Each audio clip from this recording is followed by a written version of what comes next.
الاول شفت من شركه انترناشونال لشركه لوكال، بعدين شفت اصلا المجال اللي هو السيلز. طب انت بتشوف ان النظريه دي صح؟ زمني غير زمن غيري غير دلوقتي، ده في كارثه. فانت بتتشقلبي بقى لوكال. بتختار بياعين يشتغلوا معاك، بتختارهم على اساس ايه؟ ومين بالنسبه لك البياع اللي تقول ده هينزل يجيب جون؟ ده محمد صلاح. طب ايه الدروس اللي اتعلمتها؟ اكسبيرينس تانية خالص. وكان صعب انك تتاقلم. يا ابني انت بياع، مكانك مش في المكان اللي انت فيه. طب تفتكر في كرياتيفيتي في السيلز بتاعت الريل استيت؟ ما هياش اساس، ممكن تسوقي بالكلام، ممكن تسوقي من الناس بتوع السيلز فورس بتوعك. طب وبعد ما بتعين الناس، ايه الاستراتيجيه بتاعتك في ان انت تنجح الفريق بتاعك؟ يعني ليه؟ يعني مفيش رؤيه واضحه كانت للشركه؟ انا ومديري ما اتفقناش هقعد ليه. خلاص مفيش حاجه جديده تتعلمها. قعدت في الشركه اولموست مثلا 13 سنه. 3 شهور. لا، المرتبات بتاعتهم بتبقى من 50,000 فيما فوق. مين حبيبنا، مين تبعنا، مين مش تبعنا، مين هنقلب عليه. طيب لو هتقولي اكتر حاجه فاشله السيلز بتوع الريل استيت بيعملوها، واكتر حاجه ناجحه بتساعد الريل استيت ان هو يقفل الديل.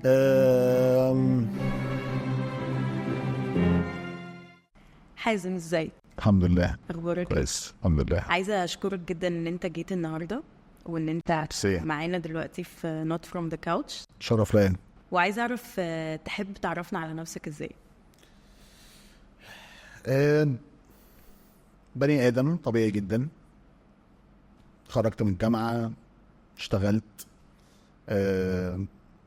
I was exposed لكذا حاجه في حياتي الصراحه، يعني كذا نوع من البيزنسز، و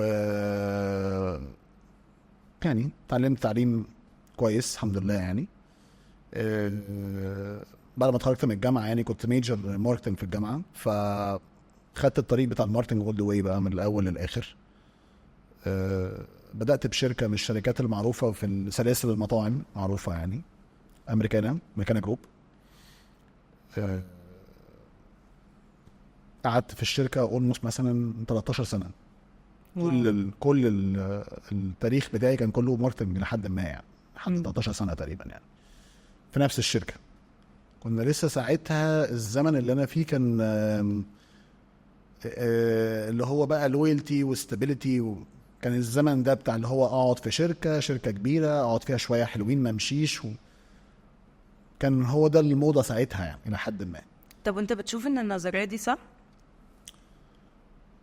الزمن حاسه اتغير شويه دلوقتي، حاسس ان الدايفرستي في السي في وفي الاكسبيرينس بقت حاجه بوزيتيف واقوى بالنسبه للريكروترز.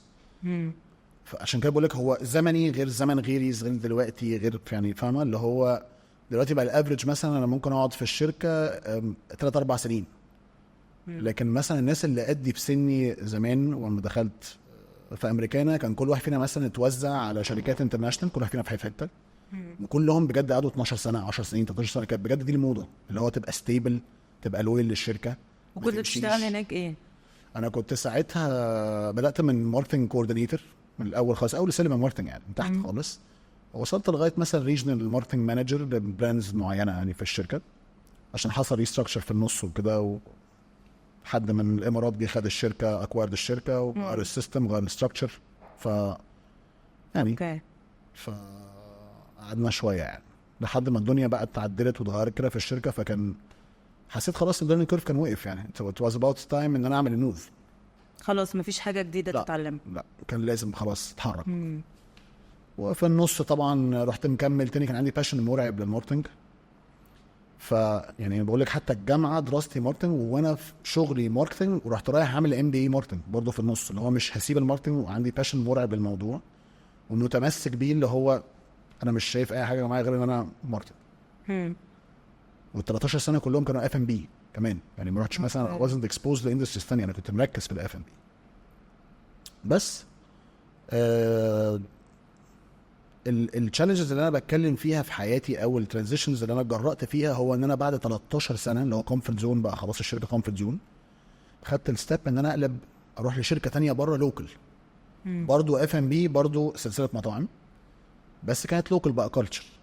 فدي كان بالنسبه لي اكسبيرينس تانية خالص، علشان الثقافه بتاعت الشركه مختلفه تماما، ثقافه الشركات المحليه غير العالميه تانية خالص. وخلي بالك احنا امريكانا ما كناش انترناشونال 100%، لا احنا بان ارب كومباني يعني شغاله ميدل ايست في الوطن العربي والخليج، بس احنا واخدين كنا توكيلات انترناشونال.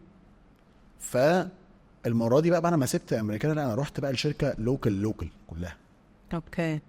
عامله لوكالي ديفلوب كونسبتس، يعني مش واخده توكيلات، هي اللي عامله البراندات بتاعتها من الاول. بالظبط. اوكي. فطبعا كان بالنسبه لي نقله تخوف. ما قعدتش في الشركه كتير، بس خدت اكسبيرينس مرعبه في وقت قليل برضه. انا اي واز اكسبوزد لحته اللوكال.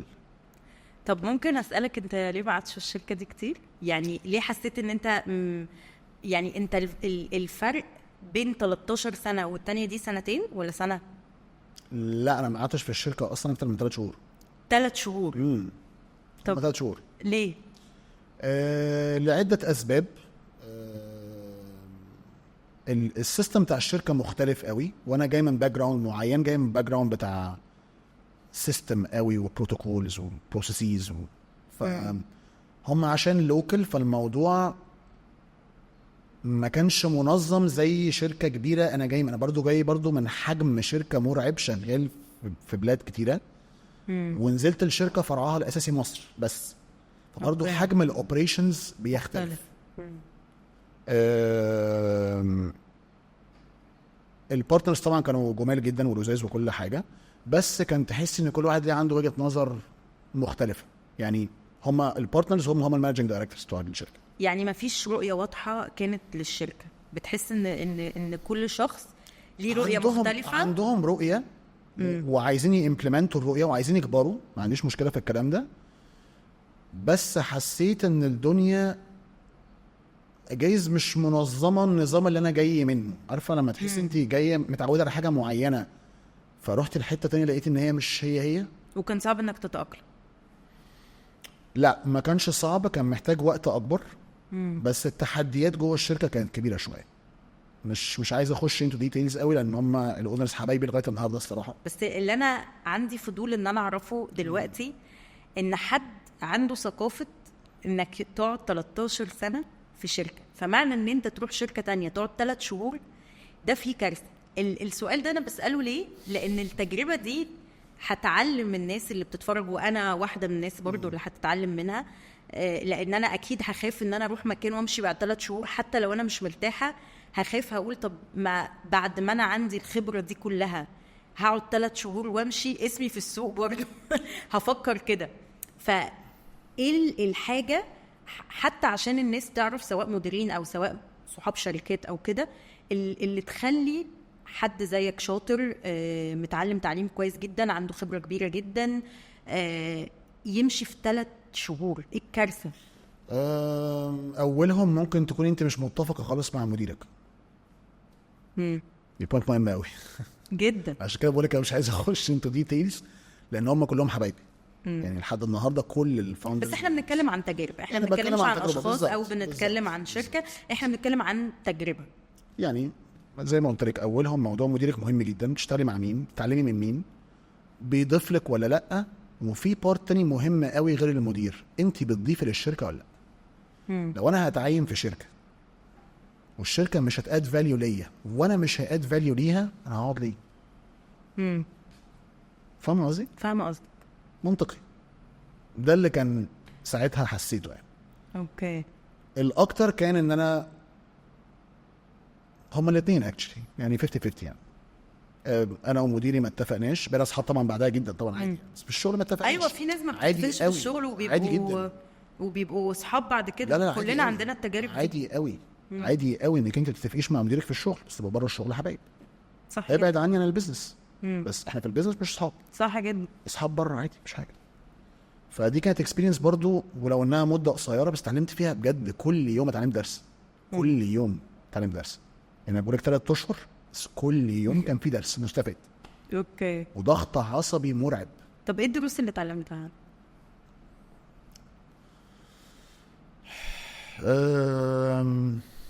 هي دافلت طبعا شويه حاجات I was exposed to اكتر. ان انا اتعلمت اشتغل بايدي اكتر. يعني طبعا انا جاي من شركه كبيره، فالشركه الكبيره طبعا في ايجنسيز وفي موظفين كتير وفي بادجت اكبر وفي سيستم زي ما قلنا وكل الكلام ده. فاكبر درس الاول انك انت نزلتي اتعلمتي تشتغلي بايدك تاني. you grind more, you get creative more. في مجال الكرياتيفيتي اكتر عشان انت عايزه باللوست بادجت تطلعي احسن حاجه. فانت بتتشقلبي بقى. ده كان درس من الدروس. الدرس التاني صعب قوي تغيري فكر بتاع حد اخترع حاجه بقاله فيها كتير وتحولت انها البيبي بتاعه.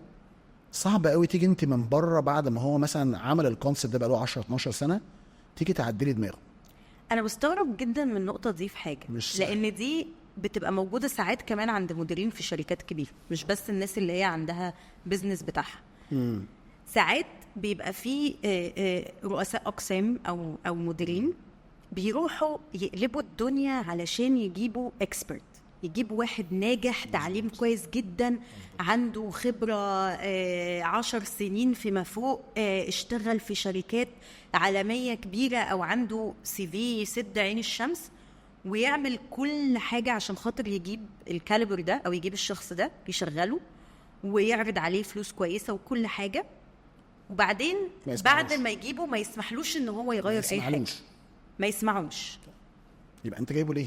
يبقى انت جبته ليه؟ ما هو بقى ده اللي انا بسأله. طب انت ممكن تجيب فريق من المنفذين، تجيب فريق ناس عمالة تشتغل معاك تنفذ اللي انت بتقوله. لو انت ما عندكش القابلية ان انت تسمع من حد عنده خبرة، وفر حتى ده عشان يوفر فلوس الشركة. انت دلوقتي لما بتجيب حد عنده خبرة كبيرة المرتبات بتاعتهم بتبقى من 50,000 فيما فوق عشان تجيب حد تعليم كويس وخبرة كبيرة وشركات بالظبط وشركات عالمية والكلام ده كله بتدفع له مبلغ وقدر عشان خاطر تجيب.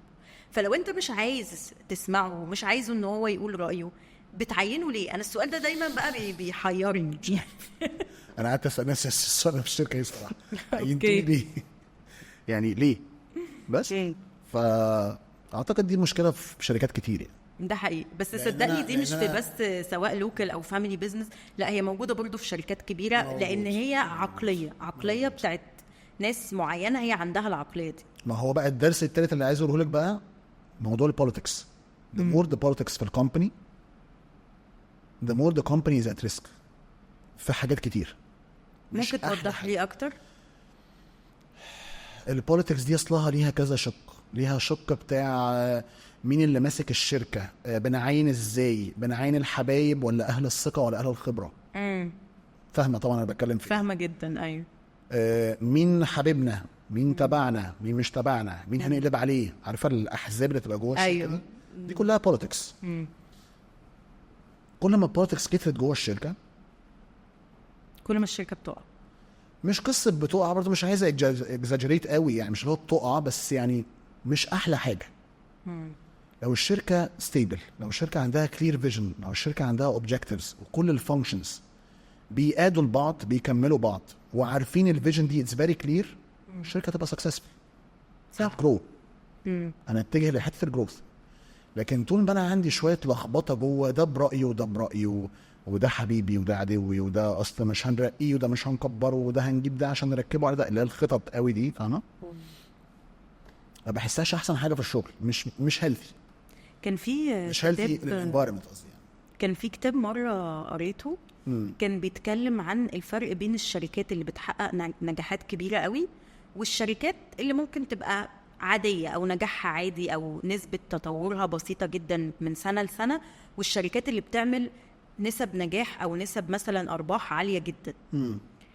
فكان اهم النقط اللي هو كان بيتكلم فيها في الكتاب ده ليه الشركات دي بتعمل فرق كبير او بتعمل ارباح كتير او بتجري بسرعه قوي عن الشركات التانية، لان الاشخاص اللي بيشتغلوا فيها كلهم عندهم هدف واحد بس، وهو ان الشركه دي تنجح. فما فيش شخصنه، ما فيش بحب ده وما بحبش ده، ما فيش انا عايز ده يفشل وعايز ده ينجح، ما فيش. الناس كلها عندهم تفكير واحد وعندهم ثقافه واحده، ان ايا كان القرار اللي اي حد فينا هياخده في اي اداره هو في سبيل ان الشركه دي تنجح وتحقق ارباح مظبوط. بس. وده اللي بيخلي الشركات تعدي. هنلخص الكلمتين بتوعك في الاخر، سيبها من قصه politics دي، كلتشر والانفايرمنت بتاع الكومباني. صح. ده ملخص الموضوع. كلتشر عامل ازاي، انفايرمنت عامل ازاي، كلنا الايند على نفس الفيجن ولا لا، نفس الاوبجكتيفز ولا لا. هو ده اللي يطلع شركه او يوقع شركه. طب انت من الضيوف اللي عندهم يعني لما عملت الريسيرش واتكلمت معاك قبل الحلقه، عندك موازنه بين شغلك وبين ان انت بتعمل حاجات تانية، هوايات انت بتحبها، وبتعرف تعمل كل ده في نفس يعني بحاول في نفس الوقت. بحاول اوازن على قد ما اقدر طبعا. طب ممكن تحكي لنا انت؟ يعني انا عارفه بس انا عايزه الناس تعرف. انا بالنسبه لي الحياه مش كلها شغل. طبعا شغلي واخد جزء كبير من اليوم طبعا، لان الشغلانه اللي بشتغلها مش سهله، صعبه، فبتاخد وقت كبير. بس انا في نفس الوقت مثلا ما اعرفش اتخلى عن الرياضه، لازم اتمرن. ده جزء من يومي يعني ما فيهوش هزار يعني. مش بلعب رياضه اللي هي حاجه، بخش الجيم اتمرن يعني. بحب احافظ على جسمي، بحب ابقى هيلثي، بحب اكل اكل نظيف، بحب اريسيرش قوي في موضوع الهيلث والاكل والنيوتريشن والحاجات دي كلها. مش دارس حاجه، بس حاجه بحبها من وانا صغير يعني. بداتها بدري فتوغلت فيها شويه يعني. على جنب مثلا لقيت لي من سنه كده، كان يعني من وانا صغير كان عندي هوبي ان انا بقعد اغني كده، بس بستخبى يعني، مش بغني قدام حدش، كنت بتكسف الصراحه. فمن سنه تقريبا كده بدات اعمل كوفرز لاغاني انا بحبها. وطبعا بغني قدام الراجل في الاستوديو بس واستخبى يعني مستحيل اغني قدام حد، مش هيحصل يعني. بس انا شفت فيديو ليك وانت بتغني كان حلو قوي. ما هو كوفرز الفيدباك كان اعتقد من كذا حد من اصحابي كان لذيذ، اعتقد الفيدباك مش وحش يعني. بس مش بسعى ان انا مثلا يعني مش اللي هو هانفست فيه وابقى مغني مثلا. مش هتبقى مغني بس انت بتحبها. لا مش هبقى مغني، بحبها، اتس ان اولد هوبي. وانا قلت بس اللي هو اتس اباوت تايم ان هو واي نوت تبقى حاجه عندك على الانستجرام بيج يعني. ليه لا. كان في ضيفه معانا كانت متخصصه في اللايف منتورشيب، وكانت بتقول ان كل حد فينا كان عنده حاجه وهو بيحبها وهو صغير، هتفضل تجري وراه لحد ما يموت. يعني هتفضل جواه لحد ما يموت، طول ما هو مش بيمارسها او طول ما هو مش بيعملها هتفضل تعباه لحد ما. اعتقد كلامها صح 1,000,000%. فافتكرت هي دلوقتي حاجه وقعت يعني، بجد حاجه لازقه فيا من زمان. أنا حتى في عيد ميلادتي زمان وانا صغير كنت بجيب فرقه اقعد اغني معاها يعني في عيد ميلادي. فهو الموضوع موجود من زمان. وعندي جدي الله يرحمه برضو كان في حاجه يعني موسيقى وام كلثوم والقصه دي كلها. فاعتقد الموضوع مشي عبر الجيل يعني. طيب اولد هوبي يعني. في مجال زي الريل ستيت وخصوصا في السيلز، يعني كلنا بنسمع كتير قوي. انا عمري ما اشتغلت سيلز ريل ستيت قبل كده، فبرضه ما عنديش خبره زيك، بس بنسمع كتير قوي ان هي قد ايه شغلانه مرهقه ومستنزفه للطاقه بطريقه مش طبيعيه. مزبوط. ازاي بتقدر تحافظ على طاقتك، على الحماس، على كل الحاجات دي وانت بتشتغل شغلانه صعبه فعلا؟ بصي انا حياتي اتغيرت بعد ما دخلت ريل ستيت ده بجد. بس في حته بقى هنا انت نسيت تقول لنا عليها. انت دخلت ريل ستيت بعد كام سنه ودخلت سيلز بعد كام سنه ماركتنج؟ بعد 17 سنه من الماركتنج. 17 سنه يعني دي نطه جريئه برضه. دي نطه جريئه جدا. انا بعد الشركه اللي قلت لك عليها قعدت فيها شويه دي يعني جرأت بقى اكتر، رحت مغير ماركتنج اندستري تانية، رحت رايح بقى للفتنس، سبت بقى الاف ام بي اصلا. اوكي. دخلت في حته فتنس بقى، ايكويبمنت وبتاع، برضو شركه زي بتاعه المطاعم مثلا دي، بس واخده توكيلات حاجات فتنس. برضو خدت فيها ريسك، لان انا بقى المره دي غيرت الاندستري خالص، طلعت من الاف ام بي. طبعا بعد الكورونا كل حاجه اتغيرت يعني. فدي بقى القصه اللي انا عايز احكيها لك من هنا. هي التيرنينج بوينت كانت هنا من الكورونا. انا ليه شفت الاندستري؟ الكورونا لما جت غيرت الحته الفانكشن بتاعت الماركتنج خالص. بقت كل اللي اوفس والداون سايزنج والكاتنج للكوست كان كله من ديبارتمنت الماركتنج. الناس اكتشفت ان واي دو اي انفست كتير في الماركتنج، وانا اهم حاجه عندي حاجه فانكشن السيلز. ليه؟ السيلز دايركت ريفينيو جنريتور، هيجيب لي فلوس حالا. الماركتنج اندايركت، اتس بيسموها بالعربي ايه، اداره مساعده، سبورتنج فانكشن، ما هيش اساس. ممكن تسوقي بالكلام، ممكن تسوقي من الناس بتوع السيلز فورس بتوعك، ما دول بيسوقوا، ما هو بيبيع المنتج، ممكن يسوق لك. ف اللي حصل بعد الكورونا غير شكل الماركتنج خالص. بقت البادجتس اقل، بقى السبندنج اقل، بقى مش محتاج نصرف حاجه قوي اكتر من ديجيتال وشويه سوشيال ميديا. فالرول بتاعنا كماركتيرز قدام بادئين بقى من قصه الاباف ذا لاين وبيلو ذا لاين والتي في والراديو ادز والبيل بوردز، الكلام ده كله مات في كورونا. ما هو محدش عايز يصرف، كله بقى بيكات كوست. كات كوست منين؟ اقرب حاجه الماركتنج. ف يعني يرجع الفضل لواحد من اصحابي، يعني مش هو عارف نفسه لو شاف الحلقه، كان كل لما يروح شركه ريل استيت من 2011 يكلمني يقول لي يا ابني تعال معايا. لا مش هاجي. ليه يا بابا؟ كنت بقى باشنت بقى زي ما قلنا، متمسك قوي، هولدنج اون موضوع الماركتنج ده قوي، مش عايز اسيبه، واعمى بقى مش شايف يعني، ومستصعب زي اي حد. زي ما انت بتقولي مثلا انا حاسه ان شغلانه ريل استيت صعبه بتاع، كنت برضه زي كده في الاول، لا دي صعبه قوي، لا مش هعرف، لا بتاع. هو كل شويه كان بيقول لي كلمه انا ما جمعتهاش، يا ابني انت بياع، يا ابني انت بياع، مكانك مش في المكان اللي انت فيه. هو بيقولها لي وانا بنفض، ما بقى نفسي مش سامع يعني ايه يا ابني الهبل ده بتاع، لا مش درجه ريل استيت وبتاع، يا ابني انت بياع، اسمع الكلام. راح شركه 2 التالتة، كل واحده فيهم بيكلمني، التالتة كلمني فيها. ساعتها كان لسه الكورونا داخله، والعقد بتاعي مع شركه الفتنس دي خلاص بيخلص، فقلت لهم ما تجددوش بقى خلاص، ما هو هيبقى في بقى كاتنج كوست، والسي سي او بيمشي والماركتنج بيتقفل. فقلت ايه، مش خسران حاجه، خلينا نجرب. هقلب الماركتنج ده كونسلتنسي على جنب، هكونسلت ستارت ابس بقى، شركه مثلا ما كانتش تصرف على الماركتنج قوي وعايزه حد كده يقوم لها الدنيا، يفهمها نبدا منين، اللي هو يعني كونسلتنسي بيسس، مش موظف، بكونسلت وامشي. مش خسران حاجه، انا معايا الاكسبيرينس بتاعت الماركتنج، مش برميه على جنب، موجود كده كده. خليني بقى اكسبلور حاجه تانية خالص، واطلع بقى بره الكومفورت زون خالص. ريسك تالت او رابع، يعني الاول شفت من شركه انترناشونال لشركه لوكال، وبعدين شفت الاندستري نفسها اللي هي من اف ام بي مثلا لحاجات الفتنس، وبعدين شفت اصلا المجال اللي هو السيلز. دخلت الشركه، الاكسبيرينس كانت طف، مش صعب، مش سهل، لاني حسيت ان انا بعمل داون جريد مرعب، حسيت ان انا داخل في الانون.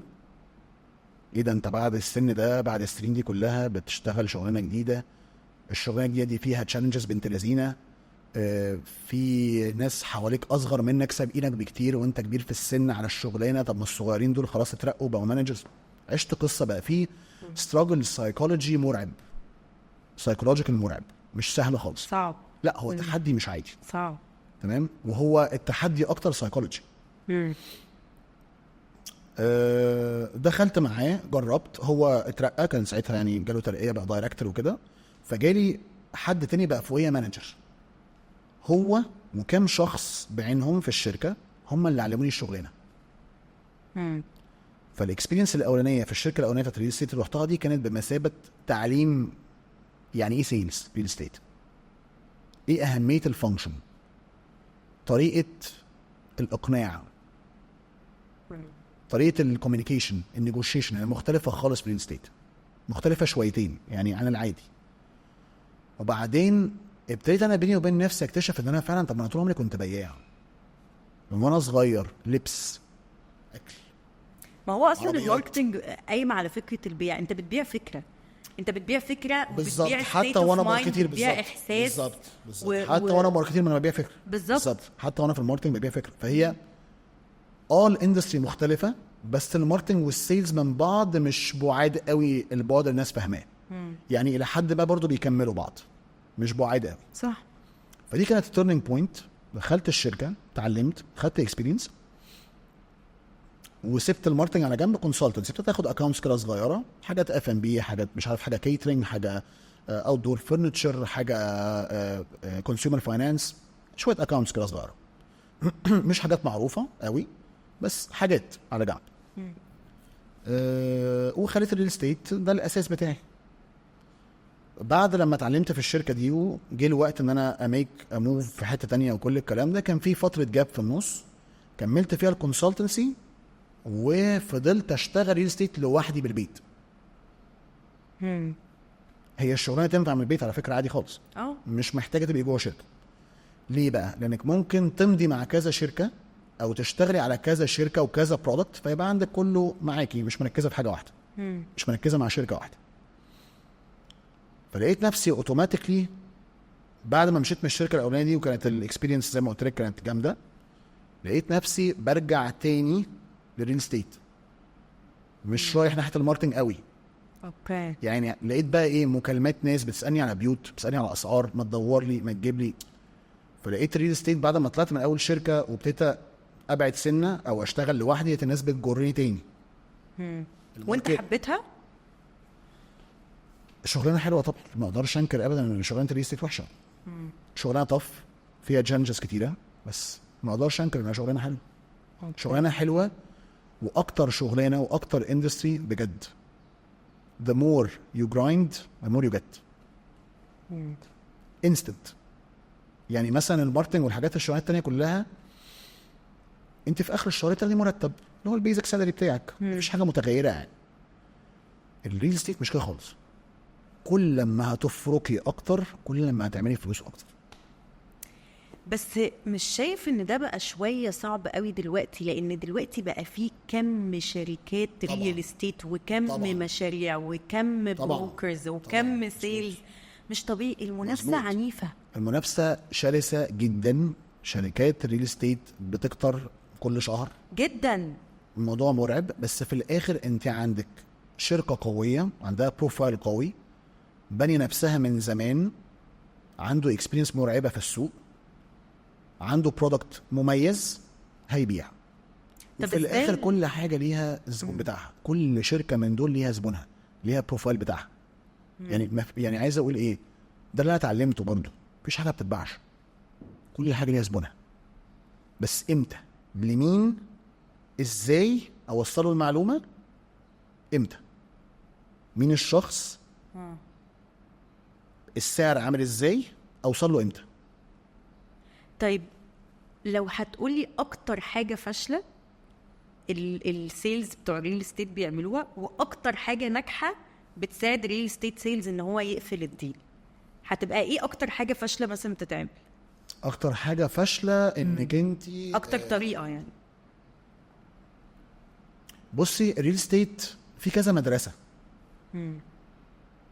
ما اقدرش اقول مين صح فيه ومين غلط، لان كلنا بني ادمين مختلفين وبريفرنسز بتاعتنا مختلفه. فممكن يكون مثلا بياع بيبيع بطريقه جايبه مع الزبون ده، وبياع تاني بيجيب بطريقه مش جايبه مع الزبون ده.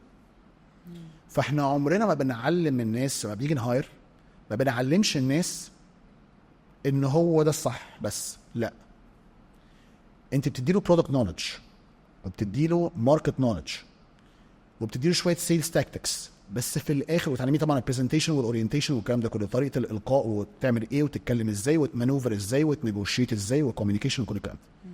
بس هو في الاخر هو مش مطالب انه يقلدني في اللي بعلمه له، هو مطالب ان هو يخلق، يعني يكم اب وذ هيز اون ثينج وهو بيبريزنت وهو قاعد مع كلاينت. ف وات ايفر رايي ايه في الفشل او النجاح في القصه دي مش هيبقى ريليفنت قوي للايشو. لان مثلا مثال، واحد مثلا داخل في الميتنج بوشي قوي، قاعد بيبوش وفي نفس الوقت باين قوي ان هو بياع، ده يمشي مع كلاينت ما يمشيش مع كلاينت تاني. واحد تاني مش هيقبل، مش هيشتري. واحد تاني هو ستايله كده هيقبل.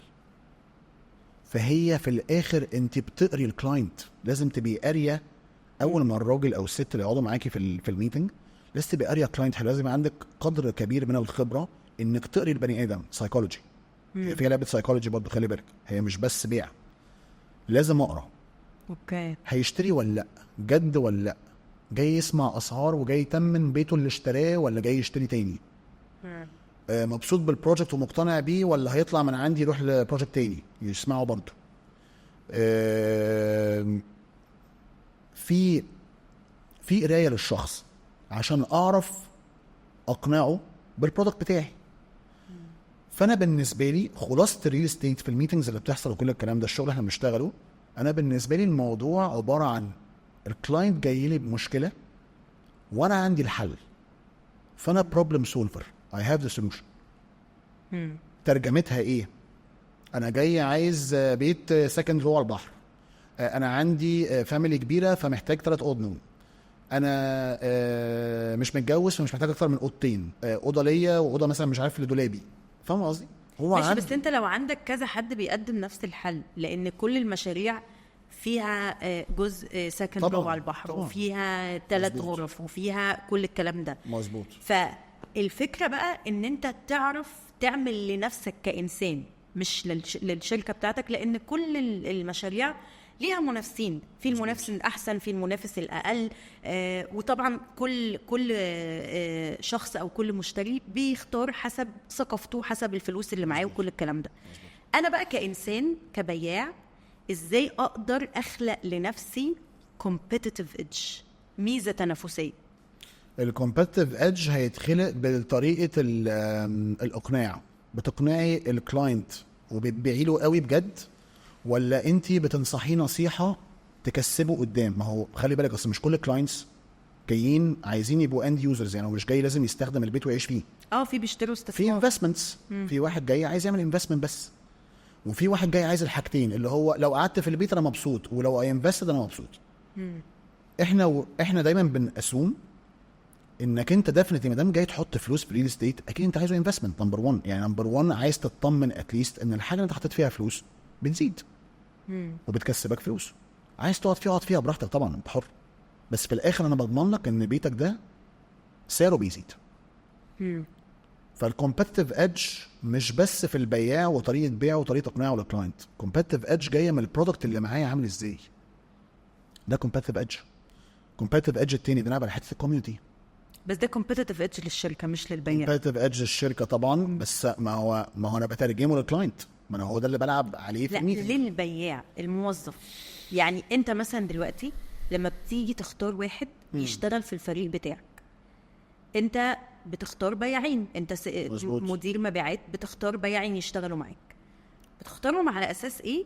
ومين بالنسبه لك البياع اللي تقول ده هينزل يجيب جون، ده محمد صلاح انت قصدك ايه الكرايتيريا اللي على اساسها بعين؟ بالظبط كده. تمام. طيب الشغلانه دي فيها كذا تريك.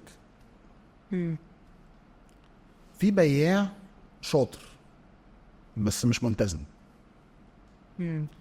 في بياع مش شاطر قوي بس ملتزم. دي التريكه اللي في الموضوع. مهم قوي في الشغلانه دي الديسيبلين. ليه؟ طول ما انا عندي ديسيبلين، طول ما انا هبقى كونسيستنت، فادائي هيفضل كونسيستنت. بما اننا بنقول المنافسه بقت شرسه قوي والكومبيتيتيف الكومبيتيشن على بتاعي قوي وشركات بتكتر وكل الكلام ده، فاللي نفسه طويل هو اللي هيستمر في الشغلانه. الكلام ده بالنسبه للشركات وبالنسبه للموظف كمان، الاثنين يعني سياسه النفس الطويل. فانا عشان يبقى نفسي طويل لازم ابقى راجل نازل من البيت very positive، لان هنزل كل يوم اعمل نفس الحاجه بنفس الطريقه بنفس الشكل. فالاستمراريه في الاداء اللي هو being consistent، عندي الديسيبلين، البرفورمانس بتاعي consistency في البرفورمانس بتاعي هو ده اللي هيخليني انجح في الشغلانه. مش كفايه ان انا ابقى بياع شاطر، مهم قوي ابقى راجل ملتزم، اتيتيود معين، بلبس لبس كويس، شكلي بريزنتبل، بعرف اتكلم. قصه بقى نيجوشيشن سكيلز وكوميونيكيشن سكيلز والكلام ده طبعا ممكن تكتسبها، وخبرات السيلز ممكن تكتسبها، اللي هو سيلز تكنيكس والكلام ده، دي حاجات انت ممكن تتعلمها في النص. بس الاساس الكاليبر عامل ازاي، بيتكلم ازاي، هيبريزنت ازاي، هيتكلم عن الشركه ازاي، واداؤه بقى جوه الشركه.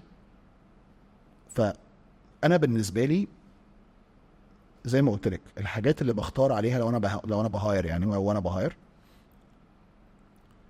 طبعا الديسيبلين زي ما قلنا، وطبعا الاكسبيرينس والاكسبرتيز مهمه، يعني اللي هو بريفيربلي طبعا واحنا بنعين بنحب طبعا يبقى حد جاي من باك جراوند ريل استيت، مش يعني، بس مش مشكله.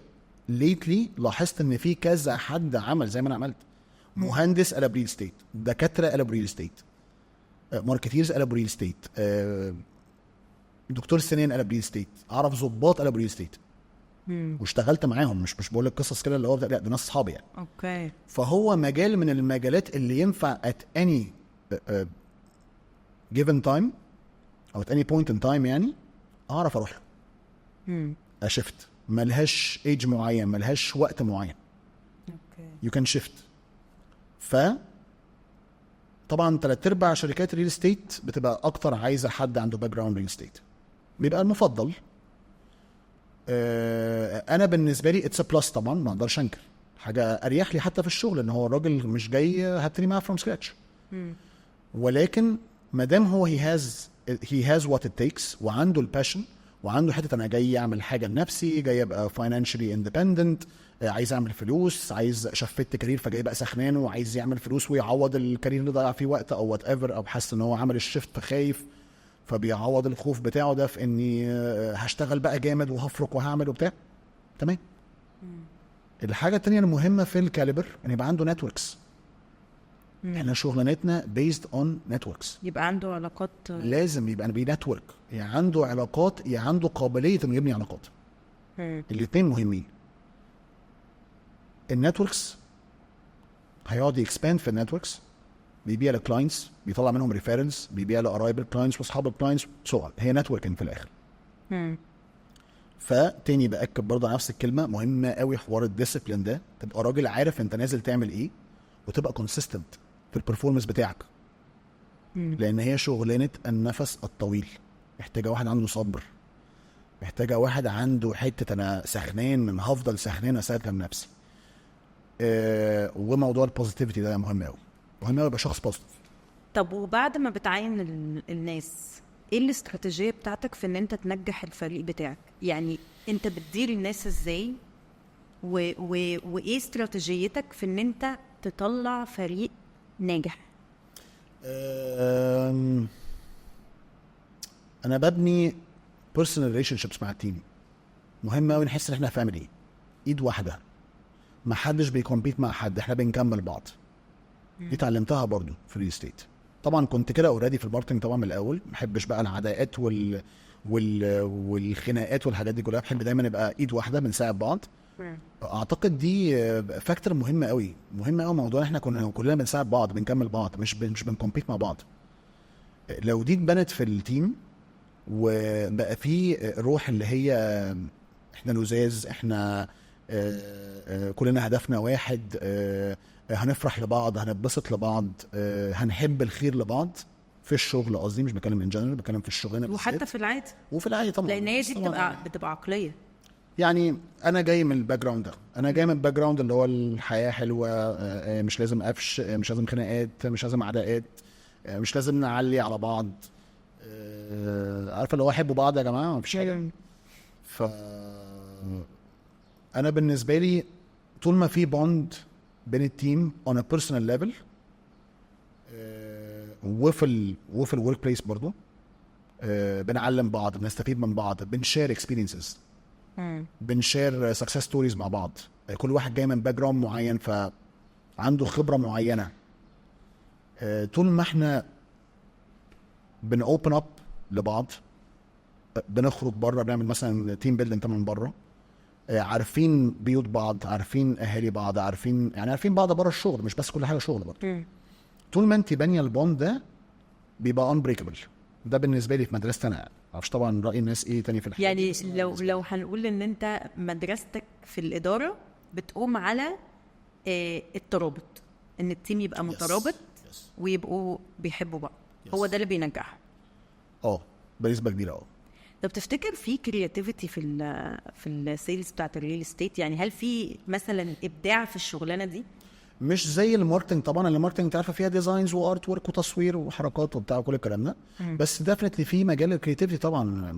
وانا بعمل الكامبينز بتاعتي، وانا بختار المسجنج اللي هعملها اللي هوصل بيها لكلاينت معين، وانا بختار الفيجوالز، وانا بتكلم عن المشاريع. ديفنتلي في مجال للكرياتيفيتي، بس مش المجال الواسع اللي انت متخيلاه. يعني في الاخر برضو انت بتبيعي بيت، فالبيت مش هيتغير، بس طريقه شرحك للموضوع لا you can be very creative طبعا. يعني انت الستوري تيلينج اللي بتعيشي فيها الكلاينت ان مثلا 3/4 المشاريع انت بتبيعها اوف بلان، يعني ارض فاضيه ما فيهاش حاجه.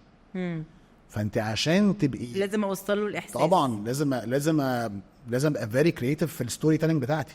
بقى هتروح هنا وتنزل، هتاخد بقى الجولف كار وتنزل تلعب جولف ومش عارف تعمل ايه، وتطلع بقى تشرب الكوفي بتاعك مش عارف فين. يعني لازم تعيشيه في قصه معينه عشان يقتنع او يتخيل معاكي ان هي دي تبقى حياته قدام. وهو ده البيت، وتسطيبه هو عامل كده، وحضرتك تبقى هنا، وبص حتى اللوكيشن بتاعك ايه، والبيت بحري. يعني فاهم قصدي؟ ايوه فاهم. ففي مجال الكريتيفيتي طبعا، بس في حته ازاي هتوصلي المعلومه للكلاينت، تشرحيها ازاي، هتعيشيه في الموضوع ازاي. لكن مش في ديزاينز وارت ورك والوان وحركات. يعني طبعا ده بيجي من هي الكرياتيفيتي عامه او الابداع بيكون في كل شيء. يعني كل حاجه بيبقى فيها مساحه للابداع، في الطبخ، في الحسابات طبعا. في الماركتنج، في السيلز، في الاتش ار، كل حاجه ليها مجال للابداع. اجري طبعا. بس اعتقد فانكشن الماركتنج بالذات فيها مجال للابداع هو قوي. مبني على الابداع. هو ابداع بالظبط كده. بالظبط. يعني الماركتنج ابداع قوي فعلا زي ما انت قلتي. فبقيت الفانكشنز فيه مجال بس مش زي الماركتنج يعني.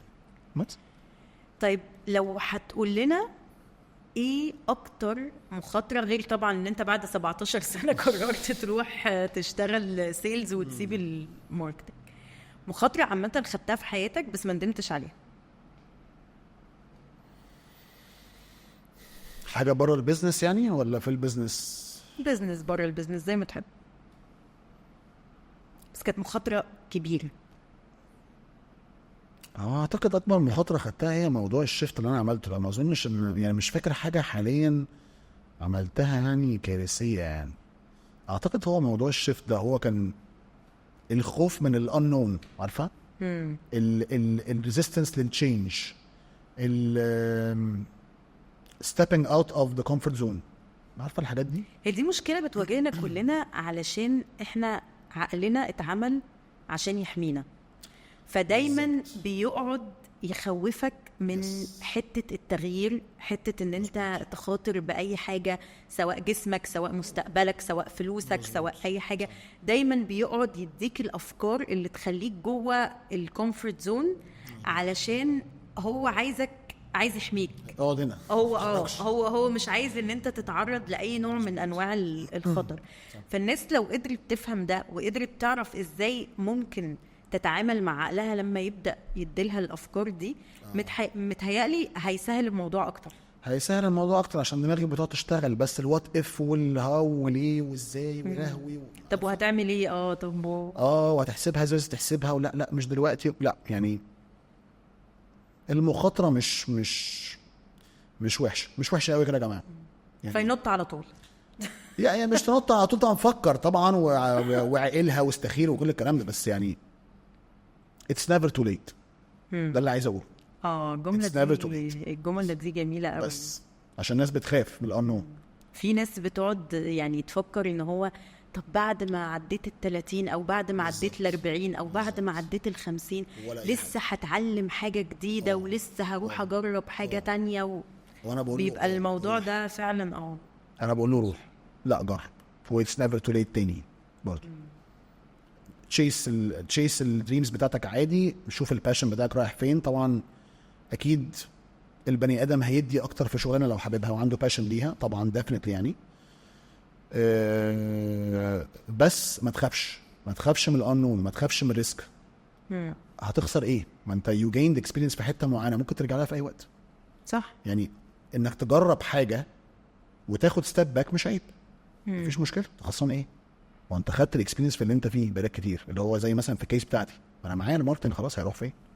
17 سنه مش هرميه. وقت ما احب ارجع له هرجع له. بس اللي حصل اني حبيت اللي انا فيه. ما كنتش متخيل ان انا احبها، وما كنتش متخيل خالص اني اطلع ان انا اصلا بياع وانا مش واخد بالي. يعني انا اوريدي بقول لك بعت حاجات كتيره قوي. اخر حاجه مثلا ليتلي اللي هو عربيات وساعات. العربيات دي من وانا صغير بصراحه، يعني انا فيها من زمان. شويه باشن مثلا لقصه الساعات، اتسحلت فيها شويه بقيت ابيع. فهو كان فاضل الستاب بتاعت الريل استيت، هو ده اللي كان فاضل. خلاص نبيع بيوت واللي هي اقوى اندستري في البلد. صح. والحاجه اللي مصر كلها عارفه انها ما بتخسرش ويحط فيها فلوسه وهو مطمن وعارف انها بتزيد وحسبتها معروفه يعني. الريسك بتاعها كالكليتد، مش لا كبير. لا مش كارثي، معروف يعني، معروف ومضمون. هو بس عليك انك انت تختار الديفلوبر المظبوط، اليونت المظبوط، اللوكيشن المظبوط، تبقى capable و willing بس. صح. هي دي الفكره بتاعتها يعني، مش rocket science يعني.